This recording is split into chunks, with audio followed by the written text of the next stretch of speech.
خاوتي خواتاتي صباح الخير عليكم. Bonjour tout le monde, اهلا وسهلا مرحبا بكم يا جماعة الخير. J'espère que vous allez bien, j'espère que vous vous portez bien, j'espère que vous êtes bien réveillés ce jeudi 12 mai et que vous commencez bien votre journée. Quant à celles et ceux qui ne sont pas réveillés encore parce qu'ils habitent dans des régions du monde où le soleil ne s'est pas encore levé, نقول لهم صباح الخير عليكم, bonjour عليكم, et merci de nous suivre et de nous être fidèles. Mes amis, اليوم حبيت نحكي معكم على un sujet sur lequel vous avez été très nombreux et nombreux à nous relancer, à nous questionner, à nous interroger.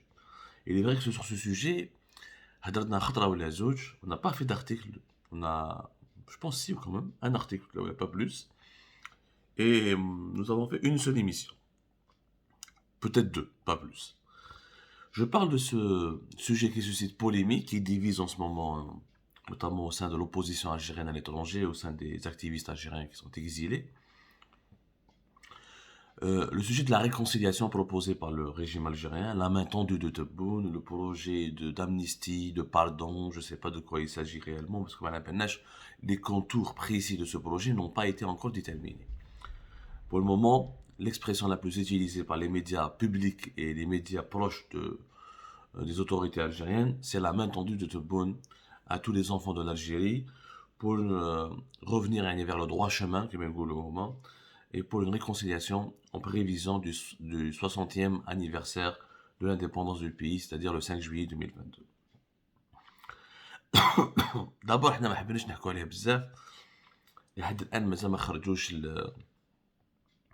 les véritables tenants et aboutissants de ce processus. Pour le moment, c'est une initiative politique et médiatique qui est encore en train de tâtonner, mais qui débute à peine. Deuxièmement, parce qu'il y a pour nous, il y a d'autres problèmes beaucoup plus importants en ce moment.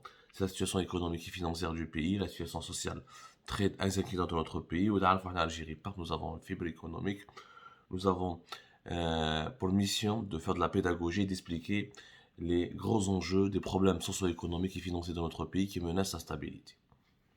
Cela ne signifie pas qu'on ne s'intéresse pas à ce sujet, bien au contraire, il ne peut pas y avoir de développement économique et de stabilité financière sans la stabilité politique. La stabilité politique s'appuie ou est fondée essentiellement sur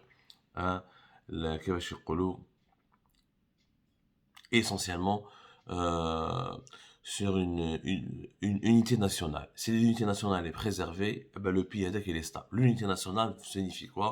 Il faut réunir et rassembler toutes les tendances du pays, toutes les sensibilités du pays et respecter les libertés de chacun, mais en faisant des compromis sur les devoirs que nous devons tous accomplir.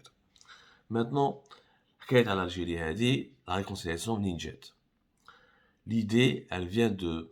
parce qu'on m'a appelé la chaîne Magharibi, on m'a interrogé là-dessus, j'ai essayé de faire un peu de pédagogie, comme tu sais, je ne dire le sensationnalisme ni le buzz. D'abord, je suis un peu grippé. Concrètement, Ninjet est à la réconciliation. Il y a deux pôles du pouvoir algérien qui ont porté les germes de cette idée, qui sont en train de la développer et qui ont compris la nécessité d'aller vers ce processus politique, à savoir une réconciliation avec les opposants, et pas avec n'importe quel opposant, on parle notamment des opposants qui sont établis à l'étranger. Les deux pôles à douche, quoi. Un, la présidence de la République, le palais présidentiel d'El Mouradia, ouais, parce que Tebboune dans la mi-mandat, on est en 2022, bientôt le 5 juillet 2022, ça sera déjà le premier semestre de l'année 2022. Dans 2 ans, il sera obligé ou de briguer un deuxième mandat, ou de présenter son bilan, son premier mandat présidentiel, et de trancher sur son avenir. Et pour cela, il lui faut un pays qui est stabilisé, pacifié, un pays où la légitimité n'est pas aussi contestée comme elle a été aussi vigoureusement les 3 premières années de son mandat. Il a besoin d'appui politique, il a besoin aussi de se présenter comme un homme de paix, un homme rassembleur qui m'appelle l'APS, un homme qui dépasse les divisions et qui se sacrifie pour l'intérêt général du pays. L'idée de la réconciliation, مشات بها بزاف بوتفليقة, خدم بها بزاف ونجحت au moins pour 3 mandats. Rien qu'avec le projet de la réconciliation nationale et la charte pour la concours civil de 99 à 2004, elle a permis à Bouteflika de rester au pouvoir jusqu'à 2010. Parce que les Algériens sont très sensibles à l'importance du vivre ensemble. Les Algériens, على بالنا بلي بلادنا فيها مشاكل بزاف، وعلى بالنا بلي كاين تحديات بزاف، وعلى بالنا بلي رانا ماش متفاهمين كاع بيناتنا، بصح حنا زعما نحبوا نشوفوا واحد في بروف دو ساجيس ويلايمنا كاع ويسي دو نو كالمي دو نو اكسبليكي لازم نروحوا كاع كيف كيف ميم اذا ما راناش متفقين. بون واش نقول لكم، ça c'est du côté de Tebboune et ses conseillers qui préparent ce projet pour asseoir la légitimité de Tebboune et pour préparer sa fin de mandat dans une sérénité, d'autant plus que s'il y a une explosion de protestations sociales à cause de la situation économique et financière, il vaut mieux avoir l'opposition de son côté que contre lui.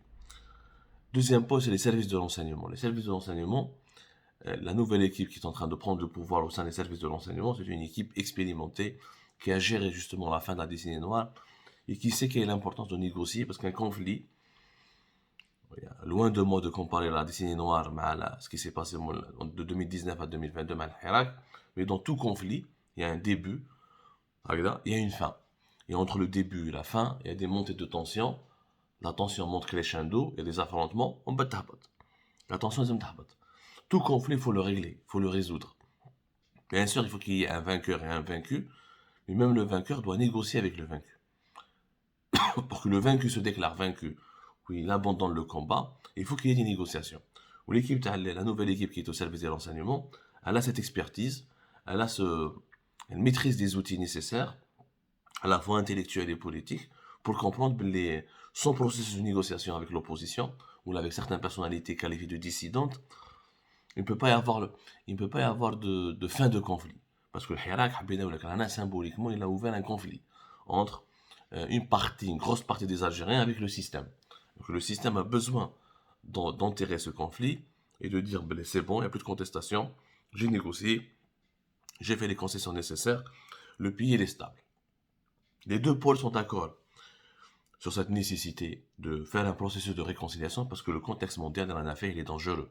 La guerre en Ukraine a totalement bouleversé les rapports de force dans le monde.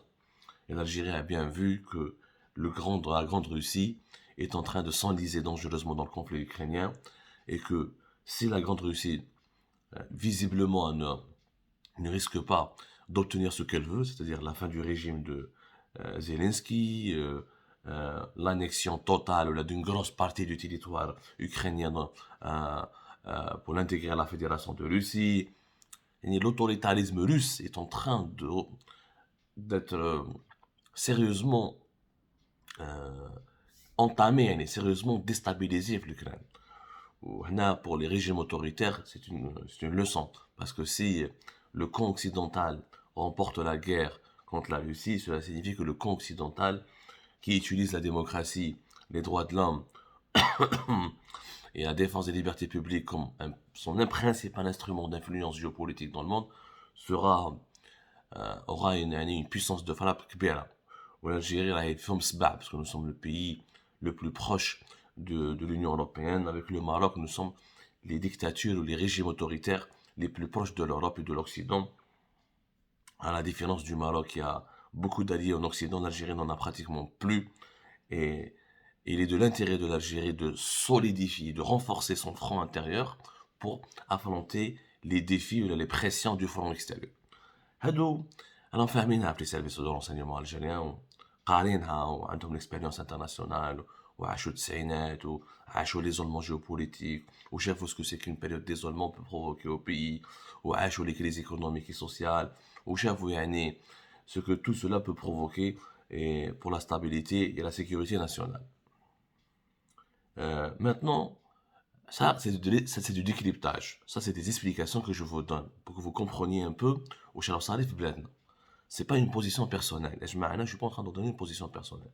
Ma position personnelle, à la fin. Le processus en lui-même, il est louable. Il est intéressant. Il est intéressant parce que le pouvoir algérien, il a mené le pays depuis 2019 vers une impasse. Il a imposé une élection présidentielle de force. Il a imposé sa propre veille de transition.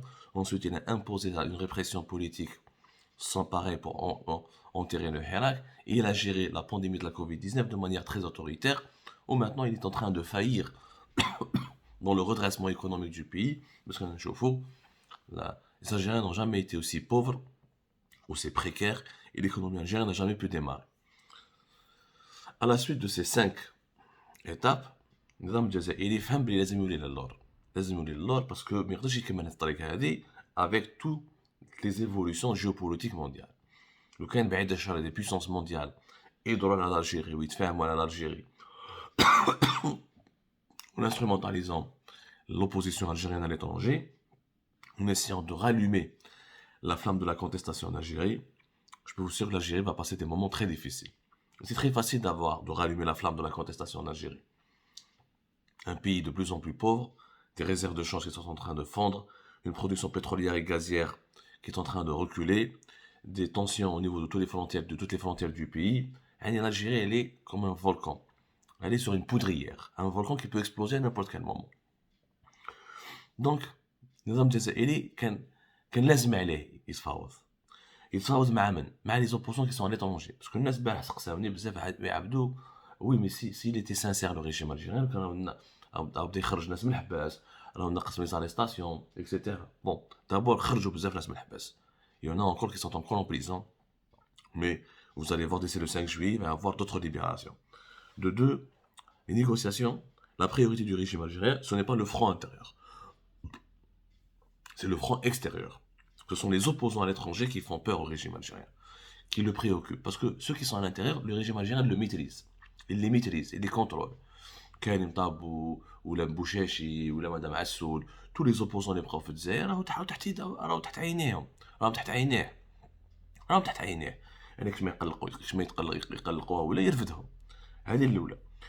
N'oublions pas, avant de parler des opposants à l'extérieur, même au niveau intérieur, il y a des négociations sur la nécessité de rétablir un climat de confiance. Par exemple, Al-Habi ou la Sofiane Gilali, par exemple, notamment Sofiane Gilali, d'après les informations que nous avons pu obtenir, Sofiane Gilali, président du parti Djil Jadid, a eu une discussion très franche avec Abdelmajid Tebboune.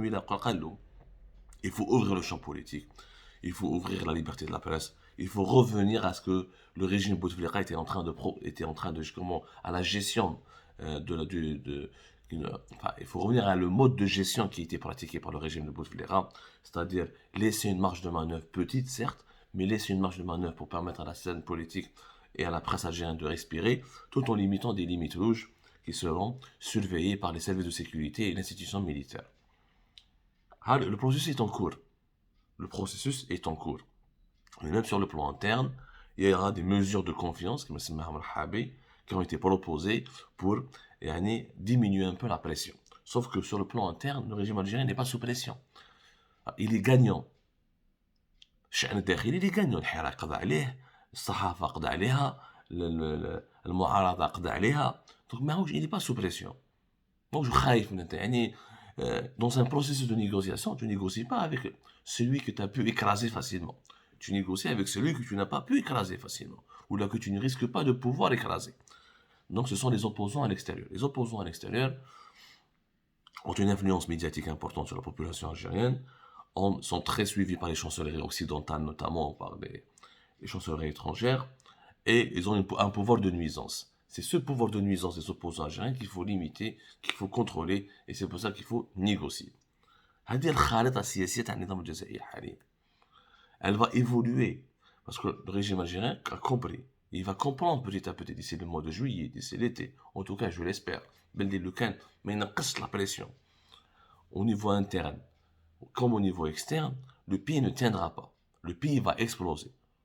Le pays va exploser. Même quand tu es dans une prison, quand les prisonniers sont soumis à des conditions de détention terribles, il y a ce qu'on appelle des mutineries. Ils vont se rebeller. Donc, le régime algérien, 2 pôles en tout cas sont conscients de cette nécessité.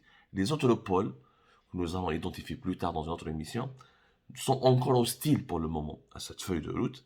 Ils ne la partagent pas, ils ne l'approuvent pas à 100%. Et ils essayent de la ralentir ou de la modifier, du moins. Mais les rapports de force vont évoluer et je suis sûr que les 2 pôles, à savoir la présidence de la République et les services de renseignement, vont finir par fédérer autour de cette feuille de route de réconciliation l'ensemble des pôles du régime algérien. Parce qu'il n'y a pas le choix. Le régime joue sa survie. Il ne pourra pas survivre dans l'isolement, dans l'impasse. La probable défaite russe en Ukraine risque de provoquer un isolement géopolitique encore plus important de l'Algérie, d'autant plus qu'elle aura en face d'elle un camp occidental qui sera encore une fois, qui va bomber le torse et qui va penser qu'avec la force et, et le bras de fer, il pourra faire du mal au régime autoritaire. Maintenant, est-ce qu'il faut négocier avec le régime algérien? انا نحيل يا جماعه بعد لي زوبوزون يجي يقول لك ما تهضرش مع النظام الجزائري خليه يطيح وحده. يا جماعه واش من نظام ما هو النظام اللي طاح وحده؟ Quel est le régime qui s'est effondré tout seul? هذه ما على باليش بها. D'ailleurs, je propose نديرو فيها un feuilleton. Je propose de m'arrêter là. باش تفهموا وندير لكم une autre vidéo dans un petit moment باش تفهموا pour répondre à cette question. Faut-il négocier maintenant avec le régime algérien? Faut-il négocier? Pourquoi il faut négocier? Et comment il faut négocier? Et qu'est-ce que ces négociations, à quoi ces négociations peuvent aboutir? Je préfère vous faire une deuxième vidéo pour parler de là-dessus, pour m'étaler là-dessus avec des exemples concrets et une analyse factuelle, je le dis avec toute modestie, et intelligible et intelligente. À tout de suite.